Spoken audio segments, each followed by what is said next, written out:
telling us as pastors there's going to be a release concerning aliens, unidentified flying object, spacecraft. Oh my God, this is what I'm witnessing. He's going the wrong way. This car is going the wrong way. There's cars swerving everywhere trying to get off the road.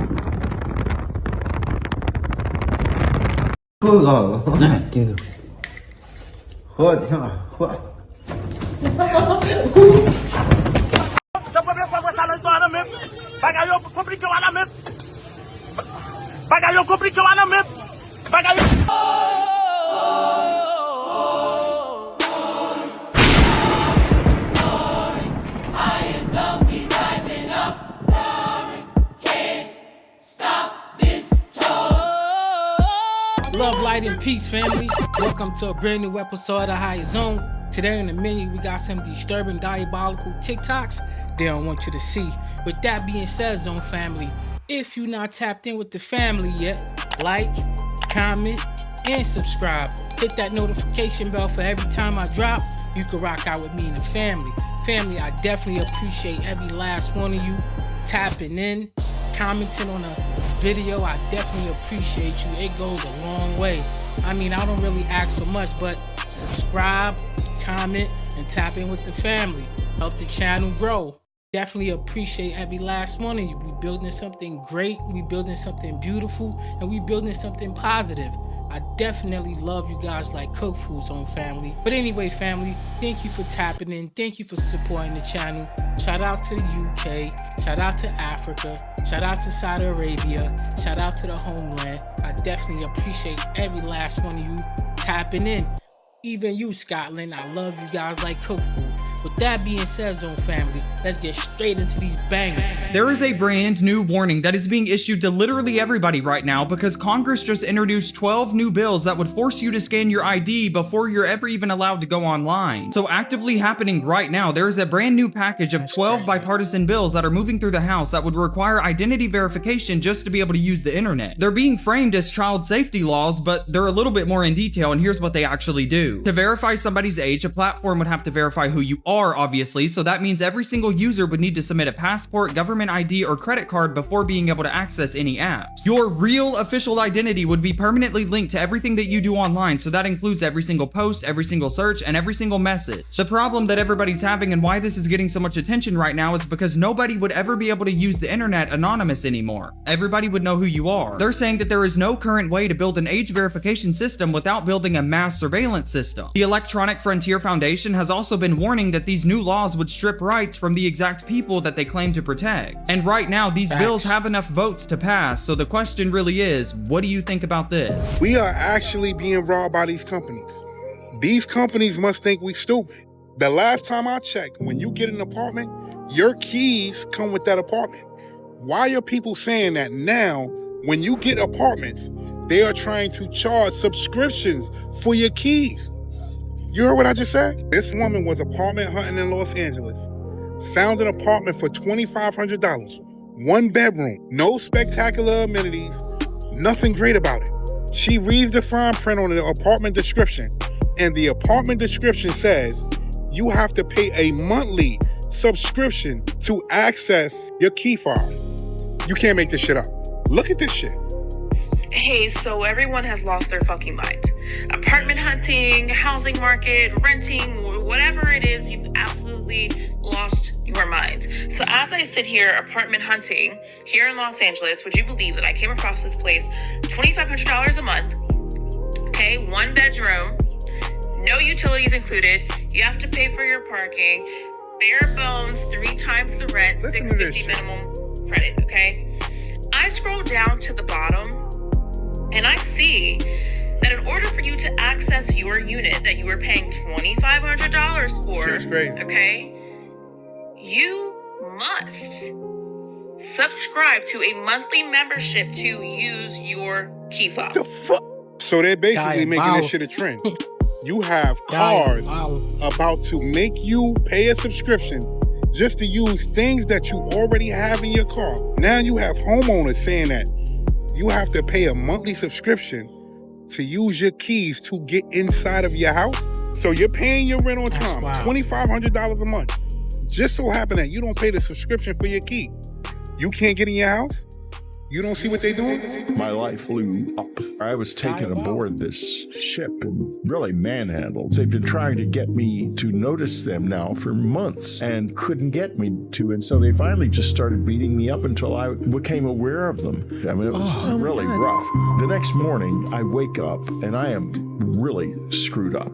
Then I decide there must have been an owl that got in the house because I'm remembering these big eyes. I decide I'm going insane. I've had a psychotic break. I get into a PTSD situation without knowing it. And I go to the doctor. I tell him this story, and he's the first person to say, "It sounds like you're telling me you were taken aboard a flying saucer by little men." And I think, oh no, I am insane. I've called the Criminal Investigation Division because I know I was assaulted at this point.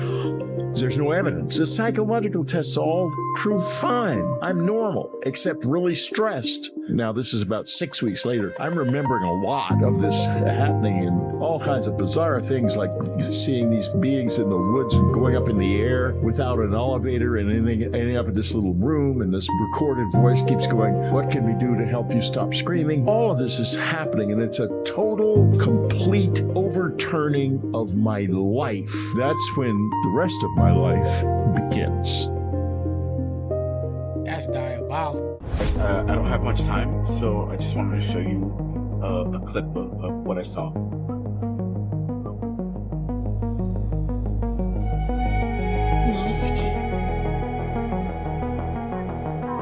These are the people. Tall ass beings.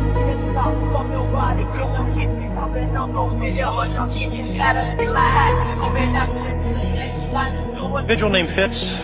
My testimony will touch on this matter, and I've been asked to approach with extreme caution. The incident at the Bayside Marketplace in Miami on January 1st is currently classified, and I've been instructed to refrain from divulging certain details due to the ongoing nature of the investigation. However, in the interest of transparency, I will provide what little information I am authorized to share. A New York resident we will be referring to as Fitz was indeed present at the Bayside Marketplace on the night of the incident. The DOD has confirmed that Fitz may have witnessed something classified. Reports indicate that this individual captured footage of the event in question, footage that, as of now, remains classified and has not been retrieved by the federal government. This footage, if revealed, could have profound implications, not only for national security, but for how we understand these events. The American people are not aware, but due to government protocol, we have never had a situation where a civilian has had footage of this kind. A few months ago, you couldn't find anything that was dealing with the Miami Mall. But all of a sudden, all the videos are starting to surface again. I mean, all the video and some new footage has been surfacing. Did y'all see the tall ass beings in the mall at that particular moment when he was showing you some of the clips? These are clips that were scrubbed off the internet. With all this disclosure, alien exists talk, these clips are starting to surface. I thought it was just a fight at the mall. Huh? I thought it was a bunch of kids fighting. But anyway, family, let's pay attention and be aware. Let's keep it moving. Do you think the moon's real? No, absolutely not. The Dogon tribe in Africa talks about the time before the moon. Literally, there was a time before the moon, which means what? Which means the moon was implanted there. It was not made by, quote unquote, the original OG God. It was implanted there, and like literally, there's a whole science about how it connects to Saturn and how it's literally like an energy suck station, how it's influencing the water and the magnetism of the reproductive cycle, the hormonal cycle. We're water, we're 70-something% water. If it affects the ocean, is it affecting us? Absolutely. Saturn is communicating with the moon, and there's like a connection there, and it's pooling energy. And there was a time before the moon, which means it was planted there. Yeah. Like Saturn, huh? Yeah. I feel like I've heard that Saturn is like Satan or something. And when you listen to Saturn, I don't know if you've ever heard of sort of this tone that comes from each planet, but when you get to Saturn, it sounds like hell. I haven't particularly sat and listened to Saturn, but yeah, I'm not scared. Like, maybe I'll listen to it, yeah. Look at, everybody says the Mayans were so smart. I'm like, really? Well, how did they get wiped out if they were so smart? It could be that they were taken back to where they came from. It could be that they were aliens. I mean, this is probably a topic for another day. No, it ain't just have another day. No. We finna talk about that now. You brought it up because I told an nuclear evangelical weapons. pastor one day, who's a good friend of mine, it's always Jesus that. I'm like, just stop. Jesus was an alien. That didn't go over well. That really didn't go over well. Everybody want to fight. But by all definition, he was an alien. Oh, look at you. You don't think Jesus... We straightened your head out. See, what you got to say about that? By all definition, he was an alien. The gestation period for Mary, which wasn't her real name. Come on, let's face it. Nobody from that region was named Mary, and nobody was Joseph. I mean, come on. In the Middle East? Yeah, named Mary. Do you think you're in the Middle East? Talking about? None. Yeah, exactly, none. So the whole thing was, it's a story. It's a story. The Bible is good for historical reference. That's exactly right. But the Bible's also wickedly inconsistent. So there's that. And Larry and I were talking at lunch. If you see a car accident, there's 4 witnesses. You're getting 4 different versions of the story. So how can we interpret the Bible literally? Your mindset, because it depends on the person's mindset. The Bible tells you that a guy got swallowed by a whale. They're going to see and report what they believe, but that doesn't necessarily mean that's the way it happened. So Mary wasn't pregnant for 9 months. Well, maybe the gestation period from an alien from planet, who impregnated? Didn't Mary have a husband? It was 4 months. Who impregnated her? Oh, this is the magic about Jesus. I believe in Jesus. It's just he could have been an alien, and by definition, he was. It was the Immaculate Conception, but there's more manuscripts that prove the existence of Jesus than there's manuscripts that prove the existence of Julius. I'm not saying he didn't exist. But yeah, true. But if I'm just saying he was from Questor 616 or something. I mean, because if you think about it, whoever you want to believe God is, somebody created all this. For sure. The shit show that we have. 100%. Somebody created that. They're not going to micromanage it because there's a number of planets and planets with beings that we can't even, our human mind can't comprehend, because the universe is still expanding, and we live in a multiverse. Let's talk about that. NASA proved that 15 years ago. Yeah, because Jesus limits you to this planet only. Yeah, but because Jesus wasn't running shit nowhere else at he got murdered. Yeah, because it was a distraction. What we're talking about in this whole show are distractions. It was like, yeah, we're sending one dude. Why would you send one dude to this small fucking planet that can't get along? You'd be like, they're fucked up. Let them go.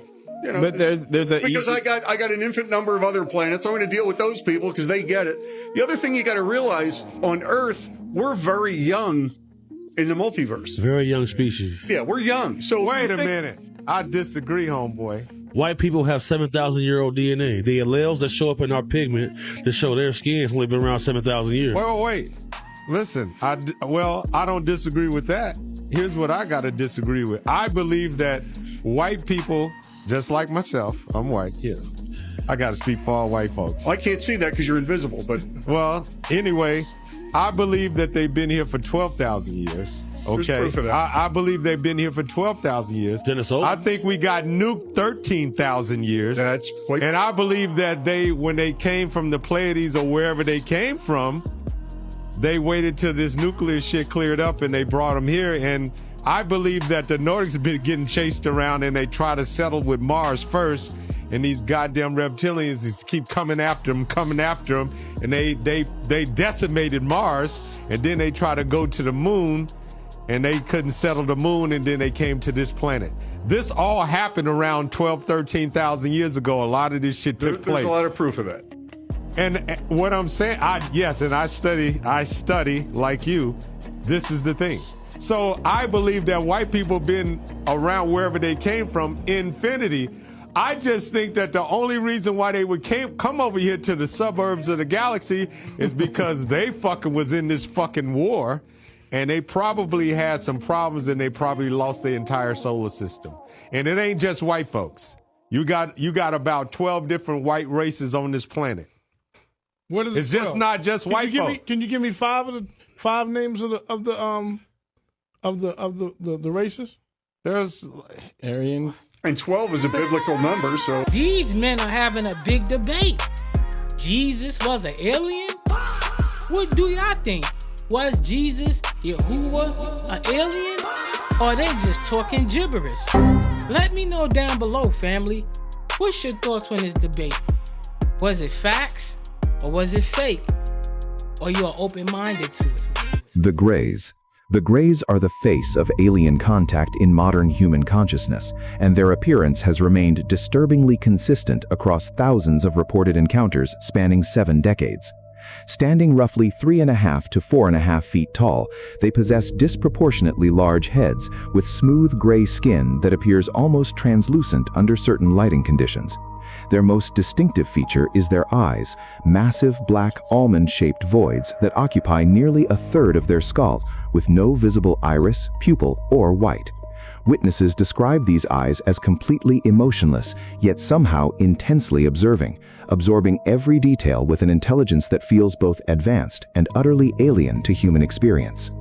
The Greys possess virtually no nose, only small nostril slits, and their mouths are typically described as thin lines that rarely open and never speak, communicating instead through direct telepathic projection into the minds of those they encounter. Their bodies are frail and spindly, with long, thin arms ending in 3 or 4 fingers, and they move with an unsettling fluid grace that suggests either advanced technology compensating for physical weakness or a fundamentally different relationship with gravity. The first widely publicized encounter occurred in 1961 when Betty and Barney Hill reported being taken aboard a craft in New Hampshire and subjected to medical examination by beings matching this exact description.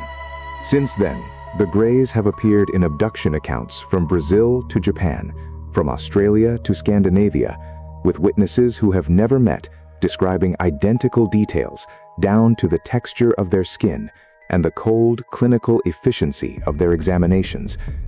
They are associated primarily with medical experimentation, genetic sampling, and what abductees describe as a breeding program, though their ultimate purpose remains as opaque as their black eyes.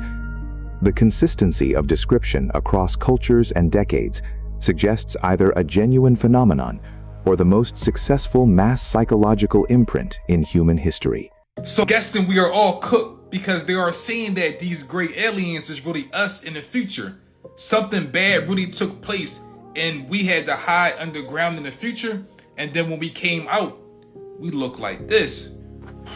Maybe this is the reason why all these scientists are vanishing, because they understand that these aliens is really us 10, 20, 30,000 years in the future. The woman you're looking at right now is Amy Eskridge. Her and her family work for NASA. She is the one that discovered the secret about us being them in the future. No. Stay with me. What if I told you she ain't cracked no codes about these aliens being us in the future? What if this source came from another person? Gave us. These so-called world leaders, they've been cloned by the great aliens. Remember, our timeline is not moving, therefore it's dead. These great aliens are really artificial intelligence that live underground. They are not really aliens, they are robots, and they live underground bunkers. They've been working with these scientists for a long ass time because these great aliens or robots was once humans. So when you look at these life forms, you are looking at yourself in the future. They was once us. They sacrificed their spirituality for technology. And when they did this, they lost their spirit. Now they trying to get back their spiritual roots. And if you look at the world, you will notice the same shit is happening all over again. Look at the internet. The internet.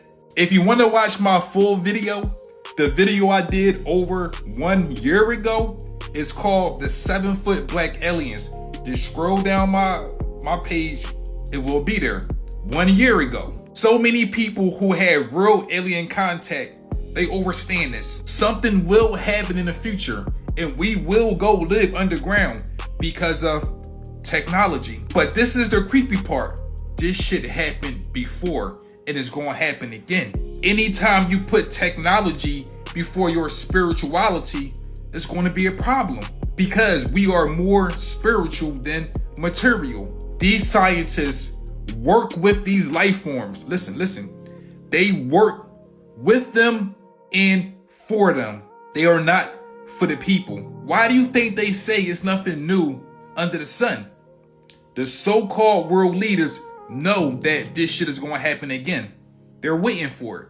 The problem is we don't know it. But go back and watch my video that I did over a year ago. I break down everything. It's called the 7-foot-tall black aliens. The small grays, the little short grays, those are the robots, humanoids. But the tall grays are supposed to be the live ones. They created the little ones to do their dirty work. They had to kidnap people, experiment on people, and obtain information. Those are the robots. The big grays are the one that's really running the show behind closed doors. But anyway, family, pay attention and be aware. The more you know, the sharper your tool. Telling us as pastors there's going to be a release concerning aliens, unidentified flying object, spacecraft. A pastor is claiming that faith leaders were quietly brought into a private meeting with men from the U.S. government. They heard that the revelation about non-human recovered craft and the existence of non-human intelligence may be coming.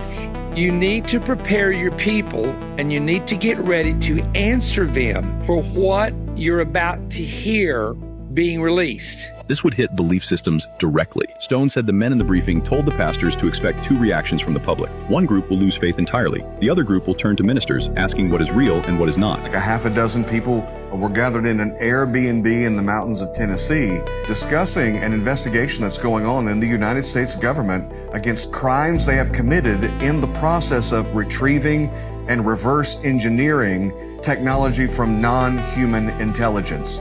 The meeting also went forward to discuss the propaganda plan that was in place leading up to disclosure. And rumors are swirling about an impending disclosure timeline, with some pointing to July 8th, the anniversary of the 1947 Roswell event.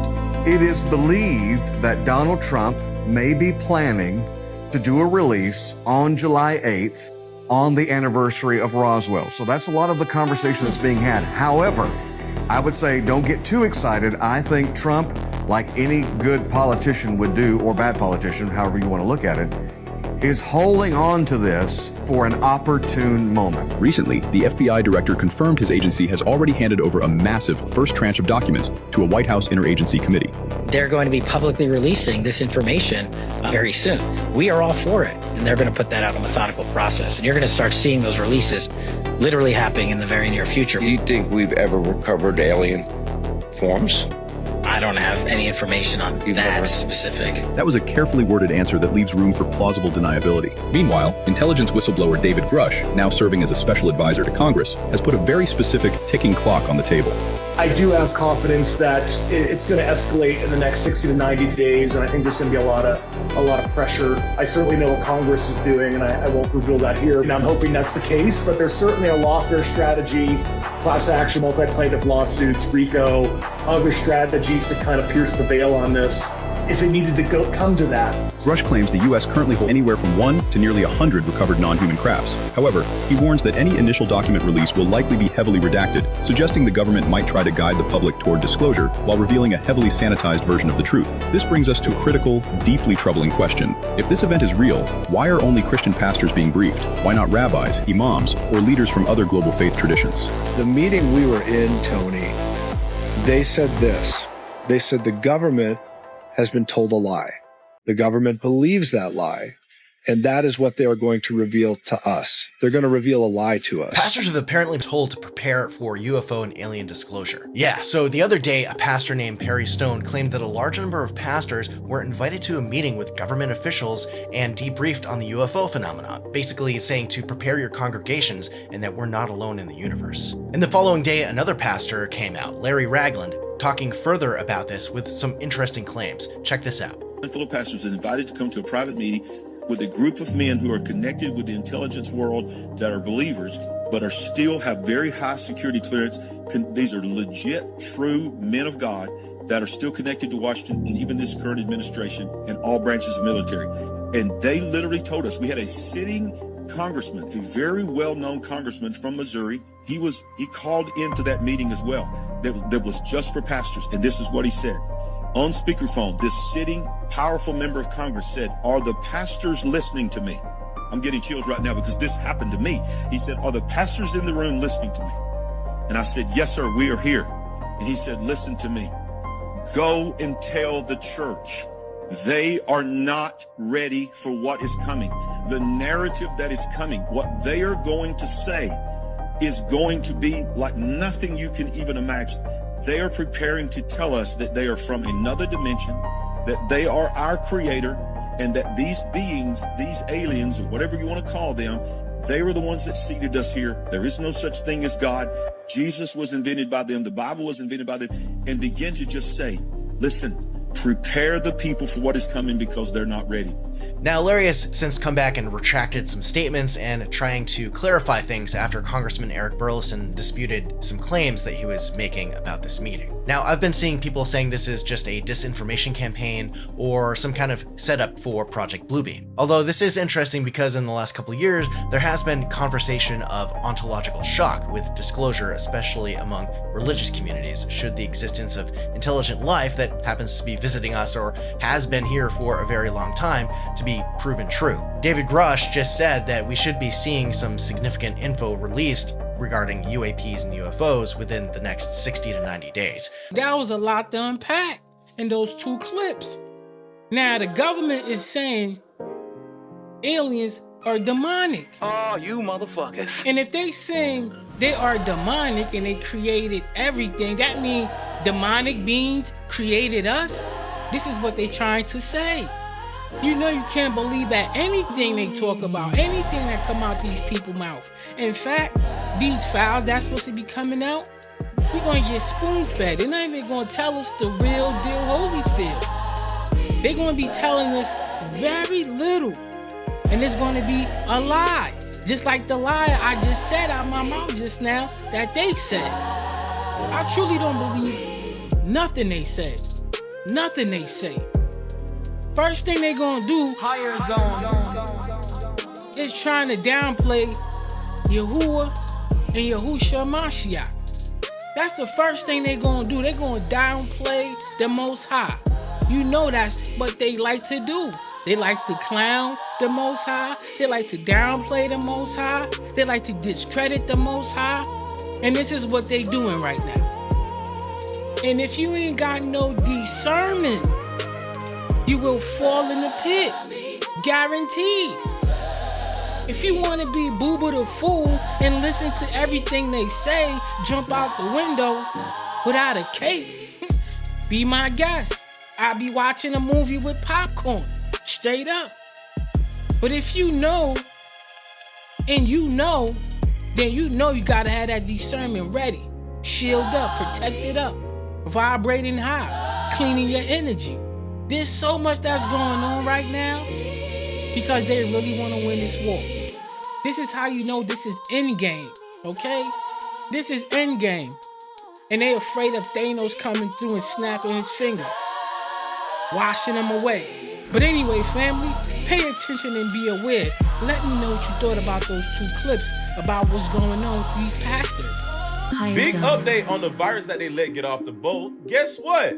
They got it from being in the trash. Oh, and the people that got off the boat and flew back to their countries, some of them have been confirmed to have the virus. You see, come to find out, the couple who brought the virus in the first place was bird watching in a landfill full of rats that they might have inhaled dust that was infused with the rats' doo-doo. Oh, and we found out some of those passengers that got off the boat did have the virus and took the virus with them to Israel, South Africa, and Switzerland. The ones in America have not shown any symptoms yet, but it takes 1 to 8 weeks before you will know if they got it. And again, this version of the virus passes on from human to human contact and has a 40% chance of fatality. It's stated that if these people were showing symptoms on the plane, whoever was near them probably got it. But if they weren't, then the people near them didn't get it. Side note, make sure to follow, have notifications on, or join the Discord on my page to stay updated on everything that's going on. But the US is still claiming that there is no worry. They are trying to have everything under control. That there hasn't been any cases of anyone who wasn't on the boat getting it yet, besides doctors that were trying to treat them. And away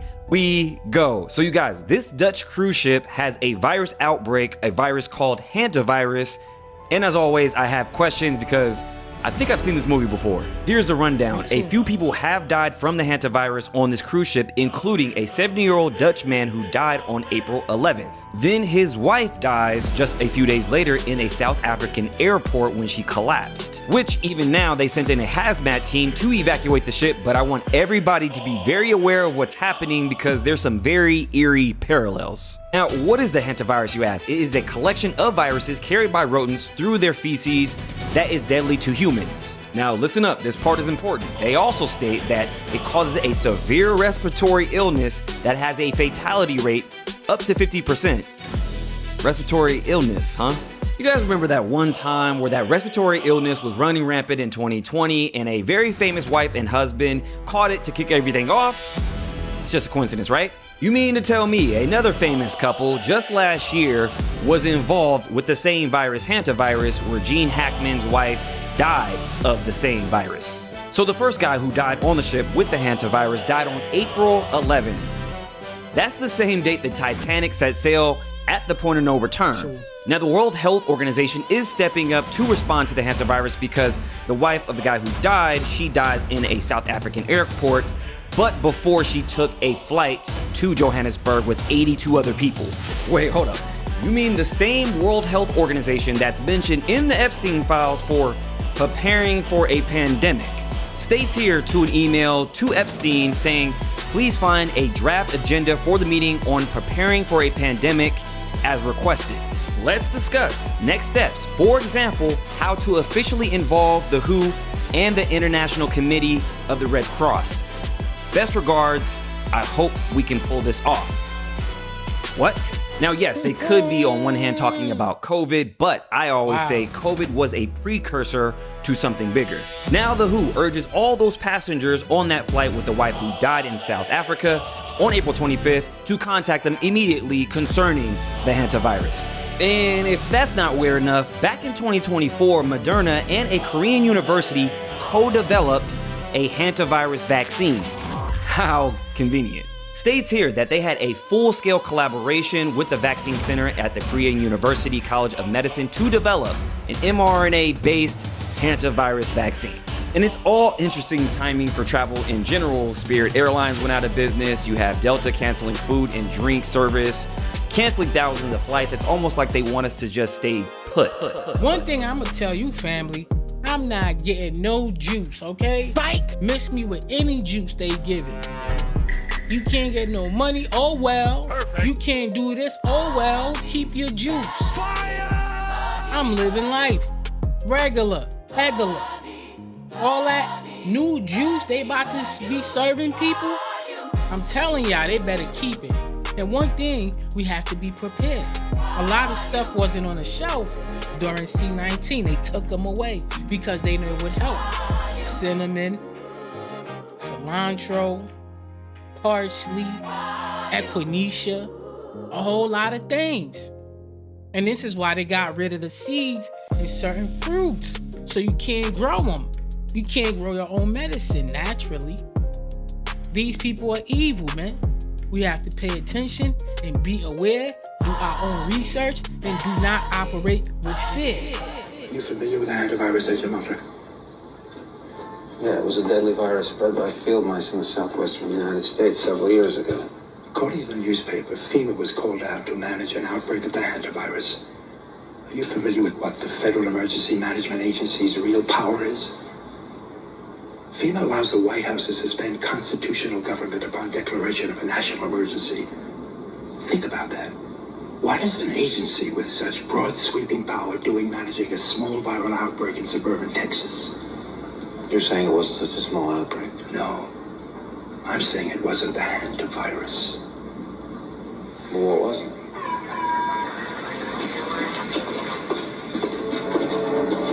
What was it? When we were young men in the military, your father and I were recruited for a project. They told us it was biological warfare or a virus. What killed those men?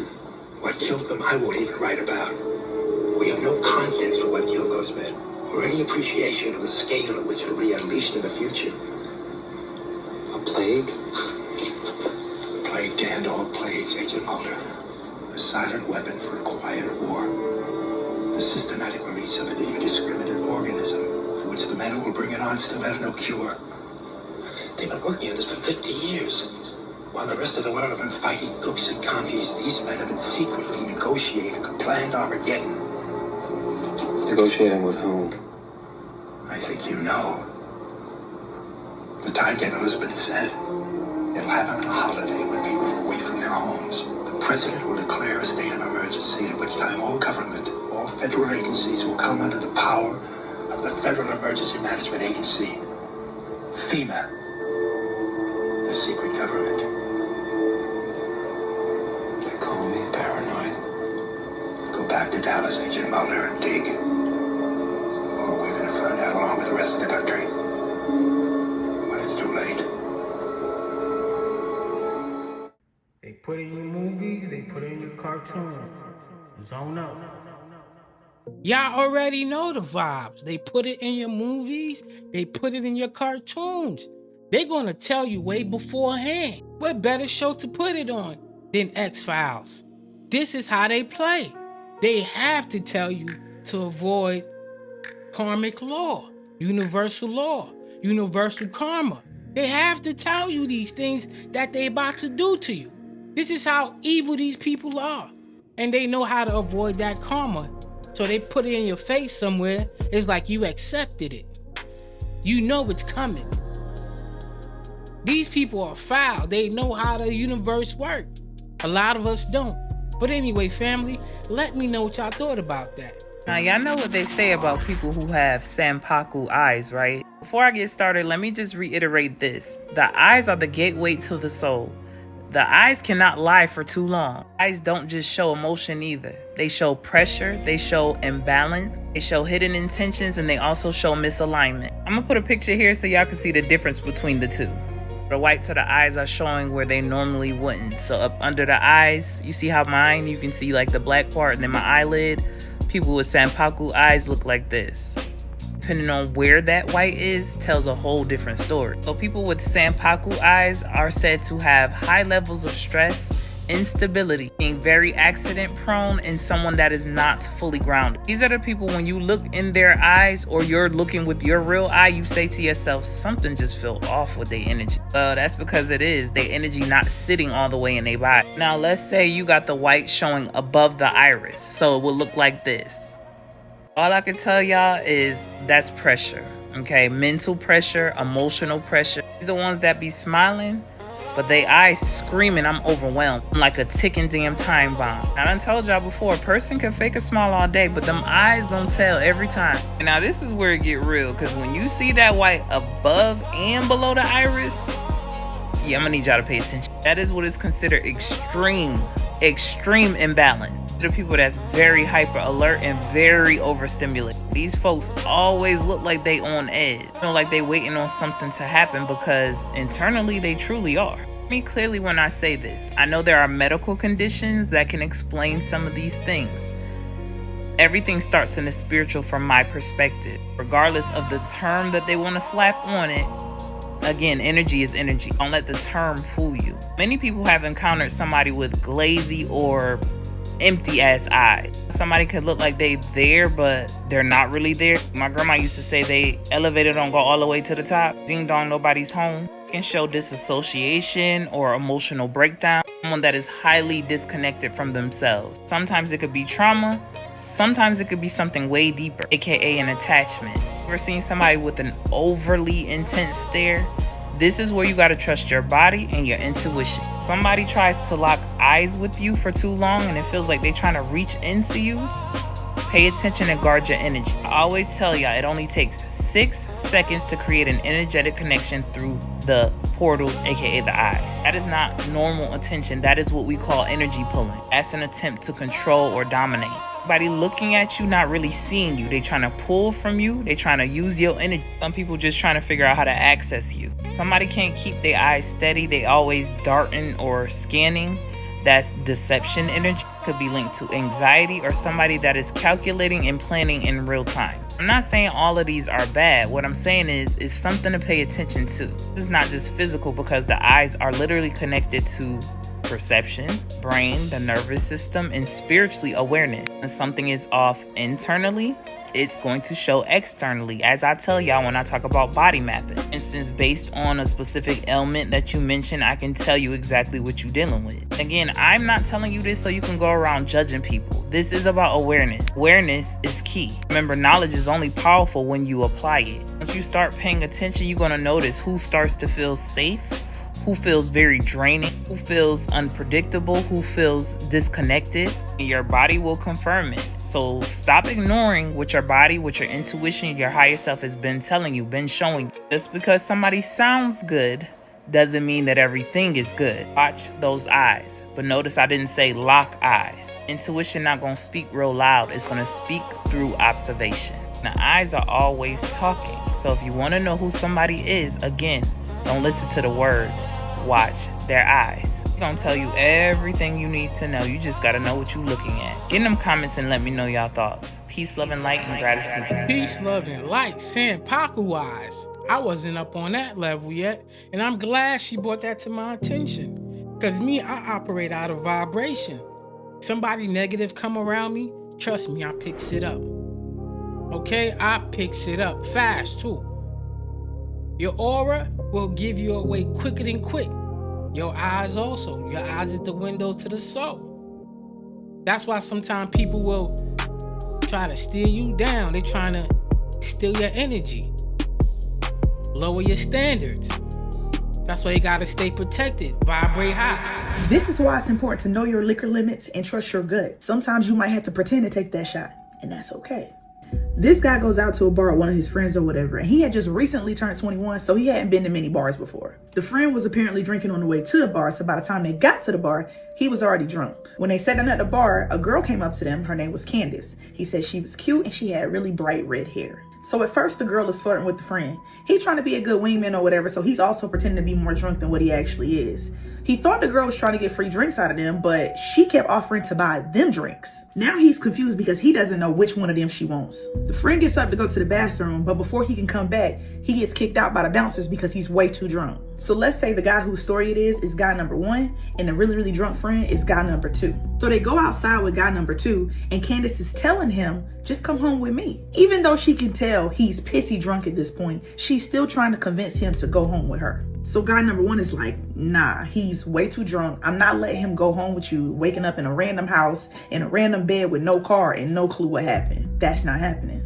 Kudos to guy number 1, because you don't never let your friend, especially your drunk friend, go off with nobody like that. And at this point, I would be overly suspicious of Candace, because imagine if the roles were reversed. Apparently Candace is dragging, like she's like, nah, I got it, like just put him in the car, I'll take care of him, I'll make sure he's good for the night. So friend number 1 is like, yeah, no, he's not going anywhere without me. And guess what the fuck Candace does? Candace is like, all right, cool, he too drunk, let's get him a taxi home, but you come home with me. Wee woo wee woo. I don't know, me personally, that's a red flag. But I guess guy number 1 just felt like she was overly going, and he was like, fuck it. He said he was only a little buzzed, so they put friend number 2 in a taxi, and he went with Candace and got in her car. I don't know. I would want to make sure my friend made it home safe. That's just me personally. To each his own, I suppose. Also, maybe it's different for men. Anyways, he said he like slightly stumbles on the way to the car, and Candace is like, wow, you're pretty drunk, huh? He said at that point he was feeling a little uneasy because he felt like everything was going too smooth and he didn't know why. Y'all gotta trust that gut. As they're driving to her house, Candace goes, you wanna go to the liquor store? Don't trip, I'ma buy it. He knows he's already buzzed and doesn't want to get too drunk because he wants to be able to carry himself through the rest of the night. So he tells her like, nah, he's good, but she's insisting they stop at this liquor store. So he doesn't want her to think he's lame. So he's like, all right, cool, get me a pint. Candace comes back outside with a 5th. They're passing the bottle back and forth in the car, but he notices that Candace is only taking really small sips. But every time she gives the bottle back to him, she's like, drink, drink, drink. So he also has a bottle of apple juice. He finishes the apple juice, and what he's doing is kind of spitting the liquor into the apple juice bottle as they're riding down the road. He eventually throws the apple juice bottle out the window while she's not paying attention. He didn't want her to know that he was pretending to be drunk, so he started doing stuff like calling her the wrong name, and she doesn't say anything. They get to her house and he pretends to like trip and stumble up to the front door. So she helps him inside. They get inside. She closes the front door and she locks it. So he tells her he's got to use the bathroom. He goes in the bathroom, shuts the door, locks it, and he's just looking in the mirror. And he's like, something feels off, but he just doesn't know what. Something feeling off would have been enough for me. Something should have felt off when y'all was at the bar and she was buying y'all drinks. Something should have felt off when y'all was riding home and she offered to stop at the liquor store. You told her to get you a pint and she got your motherfucking 5th. Something should have been felt off, brother. So he feels himself getting drunker because some of the liquor from earlier is catching up with him. So he turns on the sink and he makes himself throw up. overly not mad at that. I've done that a few times myself. He starts drinking the tap water out of the sink. He said he's just trying to sober up. But he doesn't want Candace to know that he's not that drunk because he still wants to hook up. Right. I don't know how I feel about that. He turns off the sink and can hear her talking to someone. She says he's drunk as hell. He can barely stand up. You do it. You do what? I'm telling y'all, that would have been me right there. Immediately. I'm calling the police. I fear I'm calling the police. I'm sorry. So he steps out of the bathroom and walks into the living room. As he's walking into the living room, he sees the back of her head walking into another room. So all he sees is that bright red hair. He asks her where she's going, and he's still slurring like he's drunk. She comes back in and she's like, let's go up to my room. He's looking at her face and he realized her eyes look different. Matter of fact, her whole face looked different. Matter of fact, there's a whole nother bitch in a red wig. Y'all, he realizes this is a whole nother girl and the red hair was just a wig the whole time. In that moment, I probably just would have laid on the floor and passed away. I don't know. I wouldn't know what else to do. His heart stops, but he plays it off. He gives her a little half smile. He's like, yeah, let's go to your room, but first I gotta use the bathroom one more time. So she's like, all right, cool, just hurry up. So he goes in the bathroom and he locks the door and he's listening. And this time he can hear her talking to somebody, but he hears a man's voice this time. He didn't give a fuck what they was talking about because he knew he had to get the hell up out that goddamn house. Point blank period. Man's opened the bathroom window, jumped out, ran for his life. Not mad at it. W's in the chat. He said he ran through a backyard, jumped a fence, ran through another backyard, hit the main road, and just kept running till he got to a 24-hour convenience store. He said he ran into the store, and not only did he run into the store, he stood in front of the security cameras before he called a taxi and went home. These are survival skills, people. He said he had a bunch of different questions, but really no answers. At first he was like, maybe it was gonna be a robbery, but if that's the case, why was she buying me drinks? Why was there another girl that put the wig on? Who was she talking to? What were they trying to get me into? Those are all thoughts he had after the fact, but the good thing is that he got up out of there safe. He added an edit and said that the next day, him and a couple of friends went back to that house. There were no cars, no people, no nothing. He ended up finding out that it was a summer rental and that whoever was in the house had just broke in and used it for that night. I don't know what them folks was planning, but his survival instincts is definitely what saved his life. Because had he kept drinking at the bar when she was buying them shots, had he kept drinking in the car, he was a goner. They were gonna get that guy out of here immediately. And y'all know that's exactly why I watch true crime. Anyways, y'all be safe out here. Wow. Diabolical. Monstrous diabolical. But anyway, family, let me know what y'all thought about that. Your energy is so powerful that whoever you're around, you're also protecting them too. This is why the moment you decide to pull your energy back from that person, all of a sudden, their life just crumbles because you are the one that's powerful and you are the one that's protecting this person. This is why you need to protect your energy. Right. And be careful of who you are around because your energy is so powerful that it can protect people in your circle. And also on the opposite end of that, the people who you're around, you're also going to pick up some of their energy. You need to watch the movie Frequency. That is a very, very accurate depiction of what goes on, especially if you are somebody who vibrates at a high frequency and then all of a sudden you're around somebody who vibrates at a low frequency. You'll realize that they can't be around you for long. They can't. It aggravates them. You upset them just by existing because your frequency is so high, it's bothering them. It's irritating their spirit. Be careful. Whenever you're around someone and all of a sudden they just get irritated for no reason. Oh, I can't be around this person. I don't know why I can't be around you. Oh, I know why. I'm too powerful for you. That's it. I'm a big dog. You're a little puppy. Go over there. Stay on the playground. Listen to the pure sound of the sun. Guess what it does?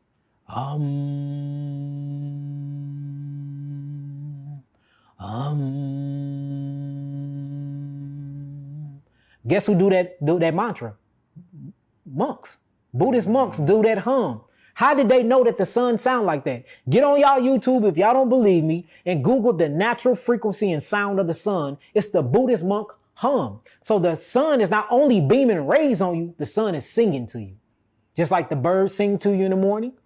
And notice when certain birds and bees, look, let me show you how nature works, right? This show you that sound creates and move everything. Yeah. In the rising, flowers do not blossom and open until birds chirp. The chirping and the singing from the birds and the vibration from the bees actually make the flowers open up. If you think I'm lying, Google it right now. Google it. Hey, look, test me if I'm wrong. Showing you that sound and vibration and resonant frequency give life to all things. We are here because the sun is humming and beating at 432 hertz. So now you got to ask a question about the Son of God, S-U-N, and the Son of God, S-O-N. Or about the Son of God, S-U-N, walking upon the face of the waters. And you go to Florida and you wake up at sunrise and you look in the ocean when the sun is rising and you can actually see the shadow of the sun walking on the water. That was definitely some super facts, family. The beautiful rising sun. But anyway, family, let's keep it moving. There's a ton of patents. I was going down a patent rabbit hole the other day, and they have so many patents. They have something called microwave auditory effect, and they have a patent to where they can beam frequencies into your mind. Yeah. And you can hear shit. Amy Astridge, that's what she said they were doing. They're using microwave pulse frequencies, and they can beam whatever they want. Sounds, voices. What about the AirPods? The AirPods, yes. Okay. AirPods, yes. The AirPods. That's why I say use cords. Stop using those. Yep. So Apple has a patent. They have a patent where they have certain electrodes in the new AirPods. Something called EEG, which essentially is scanning your brainwaves. To where they have these electrodes in your AirPods, and they're essentially capturing your or implanting, I guess, too. Or Maybe, implanting. When did we sign up for this? Right. Like, we just turned into unbelievable. Fucking science projects. It's crazy. All for some damn AirPods, some $500 AirPods. I know somebody who she went through an alien abduction and they use their minds. Like, they communicate telepathically, yeah. Wait, I think I remember this conversation. So it's kind of like that same kind of technology. It's like, how are you able to? See, that's what I think. I think that they actually know this, and it comes down to free will, because God gave us free will, right? Nobody can make us do anything. We have to want to do it. So it has to be what? Influence. So what they do is they beam these ideas into our head, making it think that we're thinking, oh, wait, I do want to do that. I do want to, do X, Y, and Z. It's like, wait, no, that's not you though. So it has to be some kind of consent in order to make something happen. What movie? The Lost Boys. Oh, yeah. Remember, because he was eating noodles, or he was eating rice, and he was like, yeah, how are those maggots? And he was like, maggots? And he looked down, and it looked like he was eating maggots. Right. Oh, shit. And then he dropped it, and it turned right back into, it was rice. I remember that. So they have to give you like permission, like the vampires. Yep. Permission. Yeah, they can't come in unless you invite them in. Yeah. It's all permission. It's all consent. It's always in the movies. Everything is spiritual. You lost your job, that's spiritual. Your kids is not listening, that's spiritual. Your husband is not having sex with you no more because he's not attracted to you, that's spiritual. You can't keep a man, that's spiritual. You're sick, diabetes, all of those things, high cholesterol, that's spiritual. On top of what you're eating. Yeah, I eat bad. Well, you can still eat bad and still have the lineage of sickness in your bloodline. What are you talking about? Everything is spiritual. I'm not over-spiritualizing anything. You're not over-spiritualizing anything. What we're doing is bringing truth, and people don't want to hear that. So, the Bible says, when you reject the word of God, when you reject the truth, know where you're going. Everything is spiritual. Do you guys believe that? Or y'all don't? Let me know down in the comments. This story is both scary and disturbing at the same time. A woman who wanted to have a cosmetic procedure decided to go down to Miami to visit Vixen's plastic surgery. While she was there, she claims that when she was under anesthesia, she was sexually assaulted, and no one is helping her. Take a look at this for yourself. I woke up to them pulling on the straps of my faja, these two little short Hispanic ladies pulling on the straps of my faja and just violently throwing me in the wheelchair and rolling me out the building to my wife. I felt like when I came to, as they were putting me in the wheelchair, I literally immediately started crying because I felt like I had been pushed off the top of a building, and my private areas hurted, excruciating pain in my private areas, which was odd to me because I didn't have any cosmetic surgery below the waist. I didn't have a BBL. I went in there for 360 liposuction in the breast lift, but I ended up just getting a 360 lipo, and nothing was below the waist. And I remember trying to tell the ladies, hey, stop, hold on. I remember trying to articulate that how much pain I was in, and I flipped out mentally because I could not speak. And every time I went to speak, it felt like I was going to swallow a piece of my neck. How disturbing is that? She has the cosmetic procedure, She's sent home. She's in excruciating pain in both her throat and in her vaginal area. So she goes back to the hospital because she's in excruciating pain. While she's there, the hospital tells her, you should have a rape kit done. So she does. They find semen in her vagina. So according to her, after they find that semen in the cervix, the Miami PD, according to her, stops the investigation. Take a listen to this.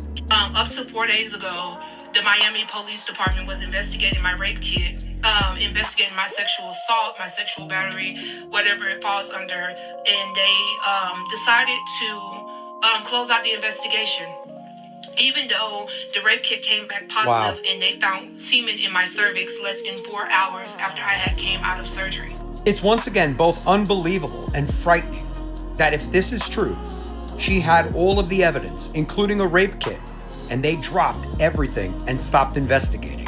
So I guess my question to you is, if this is true, what should happen to a lot of people that are letting this woman down? I feel really bad for her if this is true.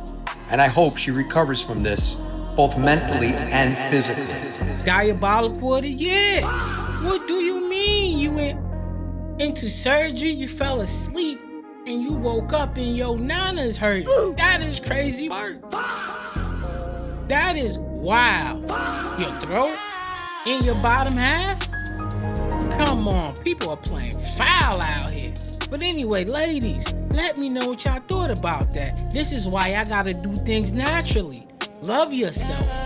You ain't gotta go get no liposuction or breast pickup.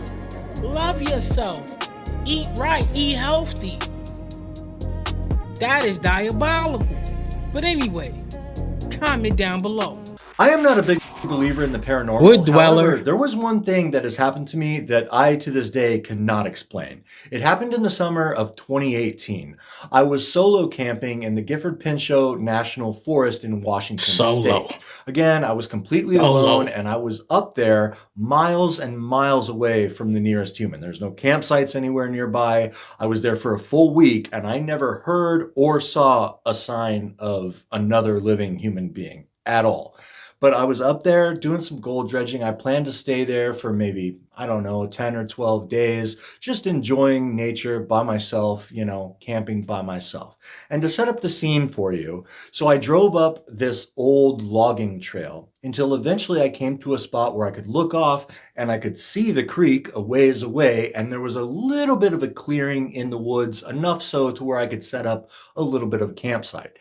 And the way that I camp, I normally do not bring a tent or anything like that. I'll just set up a little campfire, like some rocks, set up a campfire, and then I put down an iso mat, which is just a thin, insulated mat that I can lay on top of, and then I'll use my military issue poncho liner as a blanket. And that's really all I use for my campsite.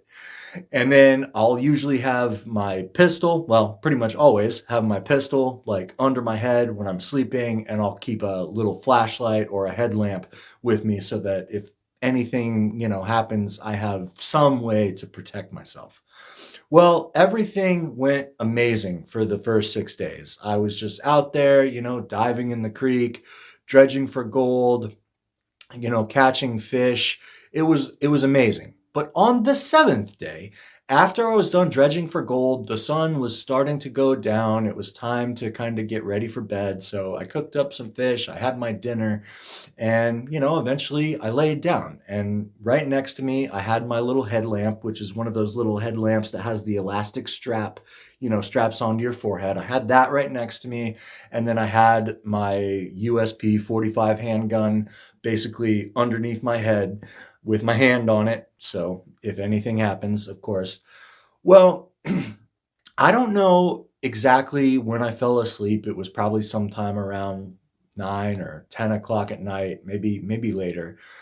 And I don't know exactly what time I woke up, but it was sometime in the middle of the night. And the reason I woke up is because I heard something heavy walking around in the woods around me. And it didn't sound like a deer or like some small animal. I mean, these were like heavy footsteps, almost like a bear or something. But when you're next to a fire, you can't really look out and see into the woods in the middle of the night. I mean, you have a very limited space where you can actually see what's going on. But anyways, I kind of sat up and I grabbed my handgun and I'm looking around and I can't see anything, but I'm just hearing these heavy footfalls over and over and over again. And I am feeling around, trying to find my headlamp, my flashlight, and I can't find it at first, but eventually I do. I find it and I turn it on and I shine it out and I'm looking around the woods all around me. And as soon as I turned it on, those heavy footfall noises, they stopped. And I'm looking around in the direction I think it came from, but I don't see anything at all. And it's kind of hard to tell direction in the woods because the noise kind of reverberates off the brush and the trees. But I'm looking around and I don't see anything at all. And my fire is still going because I wake up every, now and then, maybe every hour, and I kind of stoke the fire. I add logs onto the fire to keep myself warm.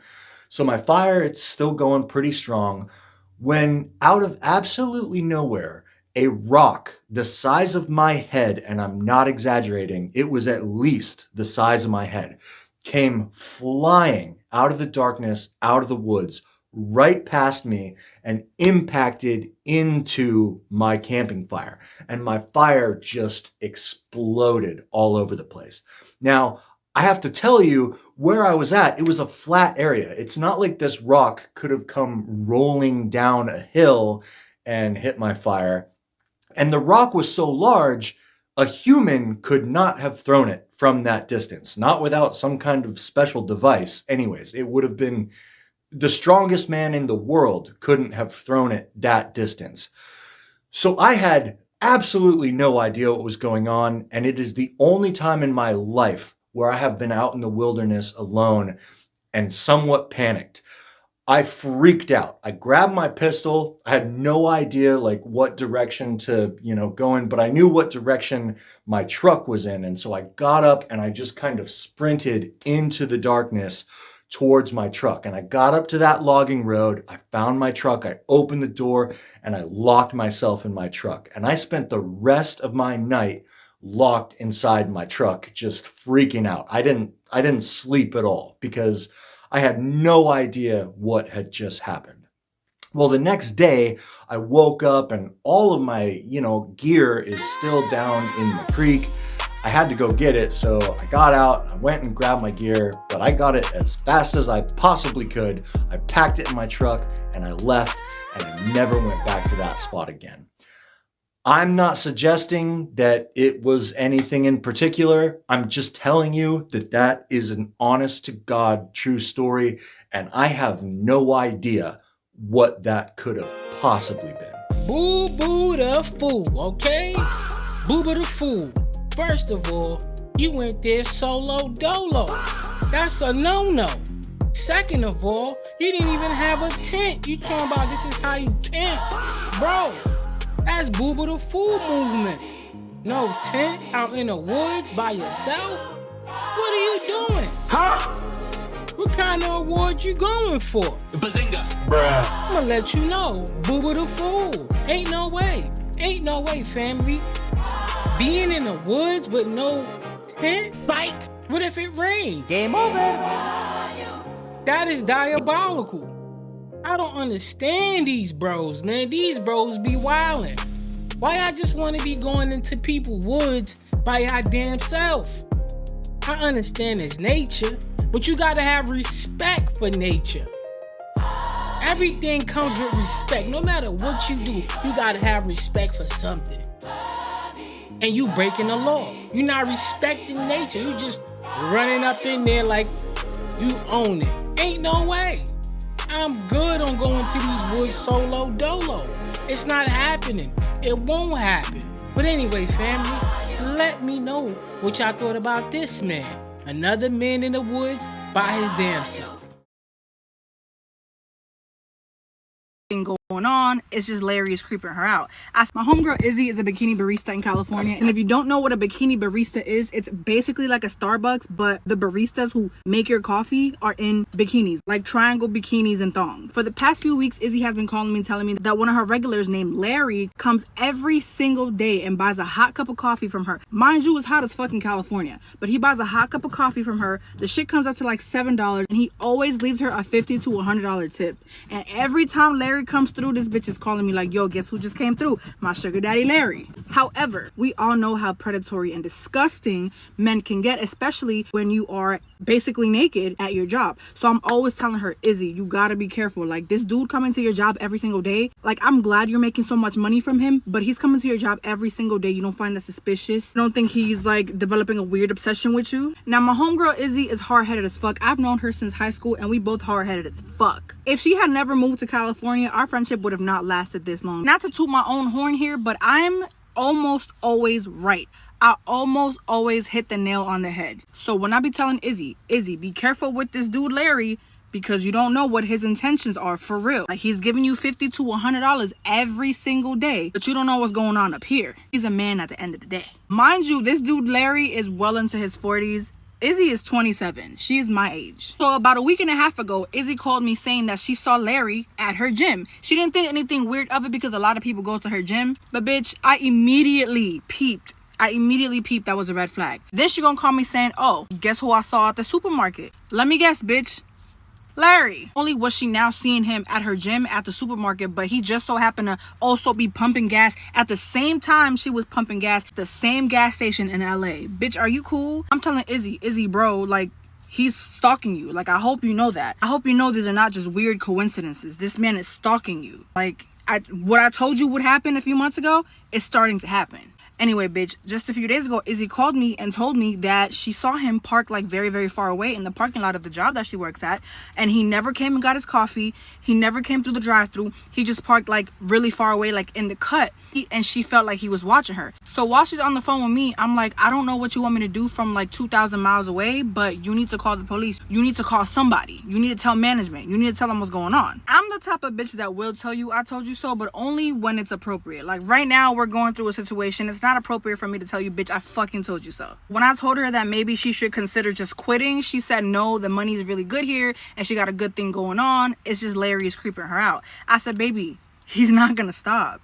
And I told you this from the get-go. Like months ago, I told you this was gonna happen. You think a man is paying you hundreds upon hundreds of dollars a week for just to see your pretty face? He's a man. He's gonna want something in return. But boom, as of yesterday, her team at work put her on a temporary leave. But she doesn't want to comply with the temporary leave because she wants to make money. Like, I get it. You make good tips being a bikini barista. I love that for you. But your safety is at stake here. And she does not want to comply with the temporary leave that they put her on. So I'm sitting here talking to her. I'm like, there are other options if you don't want to look for a job right away. There are things that I was doing when I got fired from my job. You could always do DoorDash. You could always do Uber Eats or Uber itself if you feel comfortable enough to have people in your car. I personally am not comfortable enough to have strangers riding around in my car, but Uber is very popular in Los Angeles because when I visited Los Angeles for the first time a few months ago, I spent like $400 on Ubers in 1 week. I also told her I've been doing the Pay Me app, which basically you just file for class action lawsuits and you get paid for that shit. There are so many people that don't know that companies that they use on the daily have class action lawsuits out and they could be getting a piece of the pie. They don't know that shit, so all that money just kind of sits there unclaimed. You could literally be doing anything to hold yourself over until your temporary leave is done, basically. So this morning I called her on the phone. I'm like, Izzy, what are you gonna do? Are you going back to work or are you going to obey your fucking job and take a few days off? She said, no, I'm gonna take matters into my own hands. I said, Izzy, what the fuck does that mean? Do I even want to know what the fuck that means? Should you be telling me on the phone? Like, should I go outside and find a payphone? Let me know. So basically she was like, nah, girl, I'm just gonna start following Larry around. I'm gonna follow him around. I'm gonna show up to his house. I'm gonna park outside his crib. I'm gonna park outside his job. I'm gonna work out when he's working out. I'm gonna go to the grocery store when he's at the grocery store. And I'm gonna do everything he's doing to me. I'm gonna do it to him so he gets a taste of his own medicine. I'm like, bitch, are you insane? Are you crazy? You don't know how these psychos' minds work. That sounds enticing as fuck to a person like Larry. You cannot do that. You cannot think that, oh, I'm gonna switcheroo, reverse the roles, and he's gonna be creeped out and leave me alone. No, ma'am. That's basically an invitation to continue to be weird. You don't know how these psychos and these predators, they think. You doing that shit, following him around, that's just gonna excite him. He's gonna think like, oh yeah, she wants me for real. And he might just follow you home if he hasn't already and do some crazy shit. Now, luckily, Izzy has a roommate. She lives with 2 other girls, so she's not hardly ever alone. But at the end of the day, you got a crazy ass dude that's following you around that has already seen you in a bikini versus 3 other girls. Either y'all start taking up Taekwondo immediately, or I suggest you just listen to me, since you didn't listen to me the first time, bitch, and get the authorities involved. I don't know. Am I bugging, or should she get the fucking authorities involved? Because, like, she doesn't want to do that. And I can't wait to tell that bitch, I fucking told you so. She was supposed to call me later, so I'll give y'all an update about what's going on with Izzy. As soon as she calls me, I'm about to update you. You want to follow this man around doing what he's doing to you? You're going to get him excited. You're going to get him extra hype. But anyway, comment down below. Is Izzy Boo the fool or not? You promise you going now? Rudy, stop talking like that. You ain't going to no big city. Mass ain't gonna let you. I'm going with or without you. Rudy, stop talking like that. Stop. Hey, what are you niggers doing over there? Get out of here. Hey, what are you doing? And cut! Fantastic. I need more American slave. Okay? Like struggle. Yeah, the struggle. Sort of like the dialogue, like the back and forth banner. Absolutely, yes.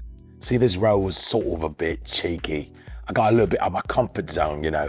During the filming of this role in this character, I felt oppressed, like an American slave, like a lot of struggle. I studied the art.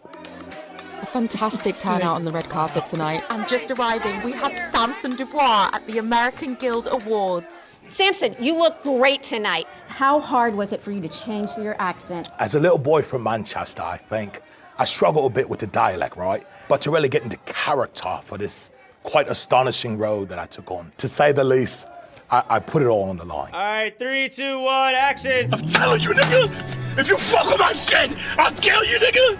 You'll be fucked up. Fuck. Nigga, we family. Nigga, ain't no fucking family in this shit. We not family, nigga. Fuck family. Hey, cut, that's the one. That was stunning. That was stunning. Great performance, brother. Great performance. Working with a good London boy, and I bother him all the time. I had a call with the director. It was quite quintessential to the role, and great character development behind it. I put this fucking bullet in your head, nigga. I laugh because I'm penniless and a bit quite surreal. Samson Dubois. Samson, yo, who's the girl? Who's the girl? What's your next movie? What's your next movie? Yo, do you think your British accent gets you all the black bros in America? Come on, bro. Are you serious, bro? Do you think you're better than them? Better than who, bro? Black people. Yeah. Stop. Oh my God, this is what I'm witnessing. He's going the wrong way. This car is going the wrong way. Wow. There's cars swerving everywhere trying to get off the road. What?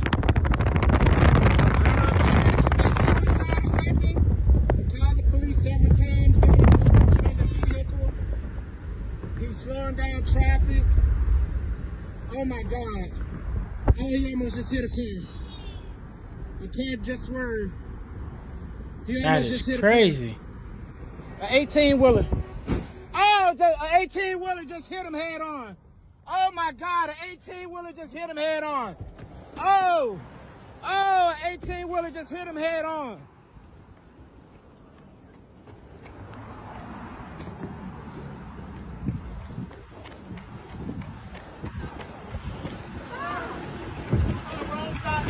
Hey, yeah you are.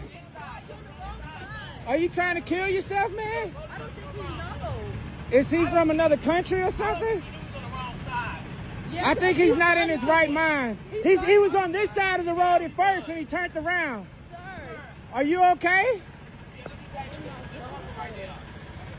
Oh man, this is crazy. Oh my God. Police finally arrived.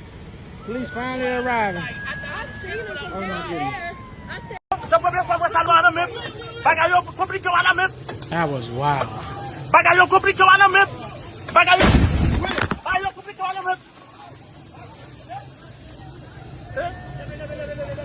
You gonna learn today. You gonna learn today. 盯着，喝挺好，喝。哎呦，得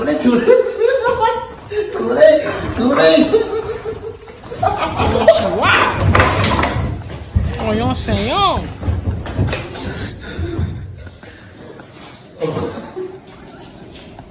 Why are you not on the Boys for Life tour? Well, I'm a man. That's why. Okay. This is what we're doing now. You said they said we have a certain time, so I'm trying to cut the answer shorter. I'm a man. That's why I'm not on the Boys for Life. Would you like to be on the tour? Fuck no. Okay. They can go ahead and be Boys for Life. Okay. Did you watch the verses between Tank and Tyrese? Yeah, Tyrese was trash. So you're saying Tank won? Tank absolutely won. Tyrese was trash. Okay. He's my sister's friend, but he's trash. Okay. We're not cool. Is it because of something that you guys had an encounter? No. I didn't like the turtleneck. I felt everything that that Tank said about Tyrese. I think that Tyrese is not a good artist, and he's my sister's friend, but he's not mine. He's trash. Okay. Are you friends with Tank? I love Tank. Oh. He's one of the greatest. Oh, greatest writers, greatest producers. Wow. He understands what we're doing. I really actually respect Tank at the highest level. Wow. Would you put me in that category too? Absolutely. Oh, say less. Like, I want to be your friend, but I think savagery is disconnecting us. But I think if we go to the gym and you see that I work out and then I'm real, then I think you might give me a chance. Say less. All right. Now, we had Mario on Funky Friday last fall. Yeah. All right. Mario talked about which singers he thought could sing and who couldn't. He said you can sing. I don't care what he said. He put a spell on me. Are you not cool with Mario? Absolutely not. You said absolutely not. Absolutely not. He put a spell on me. What was the spell? He said he's gonna pray for me to go to hell or something. He's gonna put the demons on me or something. It was in my DM. He said he's gonna pray to the devil or something to make sure that I don't make it and I get sick and then I fail, all this shit. And then it all started happening. But y'all were cool at one point. Cordial. Cordial. Okay. See, there's colleagues of mine. We're all in the same game, but just because we either like each other's music or see each other out or work with each other here or there, it doesn't mean we're on the same team. Okay. You know, but he put a spell, he tried to put a spell on me. And I think a lot of this shit has to do with Mario's spell. All the shit that I'm going through. Well, I haven't talked to him since. He blocked me. He blocked you? Yeah. He tried to make it seem like it was AI. When I reposted all the devil shit he was saying about me, he wanted to say, oh, AI is, you using AI because you deleted the message. Don't do that. You sent those to me, Mario. And I just want artists to stand on what they do. We all fuck up. We all say crazy shit. Artists that don't have a backbone, they tend to try to find a way to say it was a fake note or it was a fake post. You used AI, all this stuff because they just scared to face themselves. Have you ever sung in AI? Sung in AI? Like. No, but I have a new Ray Eye system coming out because eventually I'm gonna retire in the next couple of years, but my Ray Bots and the Ray Eye will continue to lead Ray J on with the same shit. You'll just hear my voice. Yeah. Yep, I don't have to do anything. Just trying to understand, can you sing or not? That's the question. If I had one way. You want me to sing to you? Just for the people. No, that's not fair. If you want me to sing to you. No, I don't. Okay, then For the sake of the people, I would have to take that as a, I would like for you to sing. I would like to get to know if I could be the kind of guy that you would be down for. Pause. What song was that? Bro, that was Brandy. I want to be down.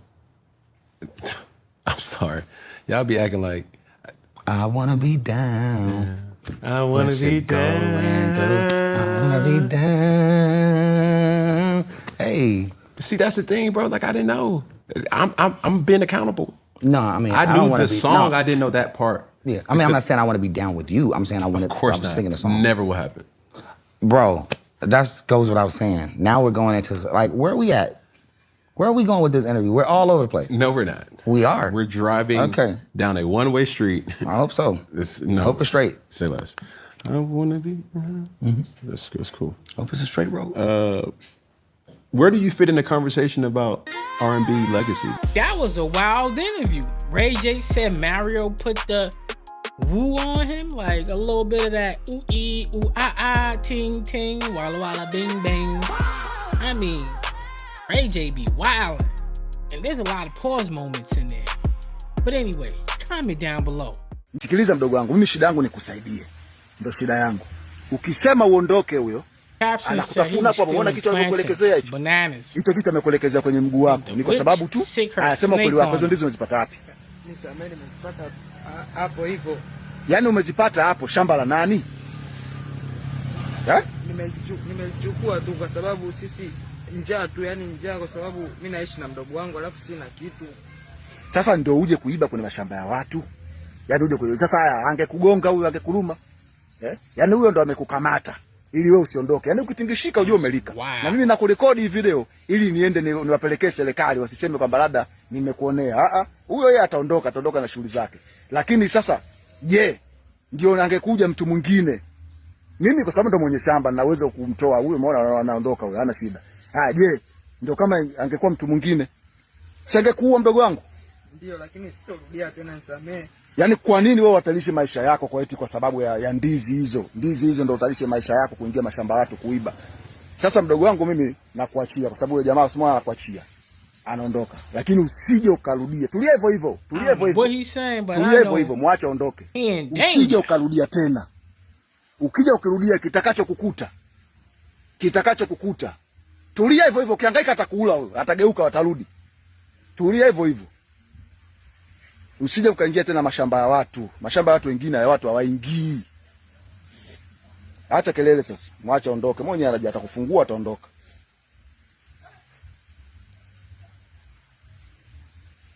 They let him go?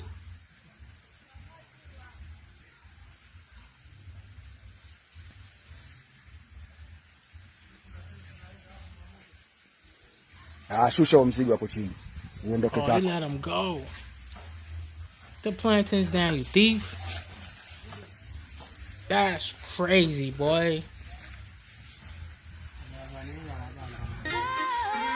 I'm guessing the guy who's talking to him was the voodoo priest. I mean, you see how he tapped in? Super tapped in, even with nature. He had that snake wrap that man's foot. Got him! But stealing his bananas. Diabolical, you damn thief. We ain't gonna be stealing no more bananas in the neighborhood anymore. More of the story, if it's not yours, don't touch it. Point blank.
little bit of high vibration, tune for the soul, high frequency. Y'all know what it is, Zone family, and I definitely appreciate y'all. We finally made it all the way to the end, Zone family. You are goated. You are definitely goated. You are one of them ones. You are legendary. You are loved at the highest zone. I definitely appreciate every last one of you. Before you get out of here, if you're not tapped in with the family, like, comment, and subscribe. Hit that notification bell for every time I drop. You can rock out with me and the family. And family, do not forget to hit that share button and that hype button, so more people that's beautiful, like-minded like you, brilliant, like-minded like you, get to see the videos, family. I definitely appreciate every last one of you. Even if you pulling up here today, your first time rocking out with the family, we love you like cook food. Like I always said, the bigger the family, the bigger the conversation. So please, family, share the video, hype the video, put your cousin on, put your auntie on, let them come through and vibrate high with us. I definitely appreciate every last one of you. We almost at 5K. We would have been past 5K if I didn't slow down. If, y'all know what happened to me. But if, I was doing the right thing, we would have been past that 5K. So let's push and get to this 5K, family. 6K, 10K, 100K. We can do it. Let's do it all together. I definitely appreciate y'all. With that being said, Zone family, vibrate high, stay hydrated, stay motivated, protect your energy, and move negative people from around your circle, and love thy neighbor. Peace. Zone.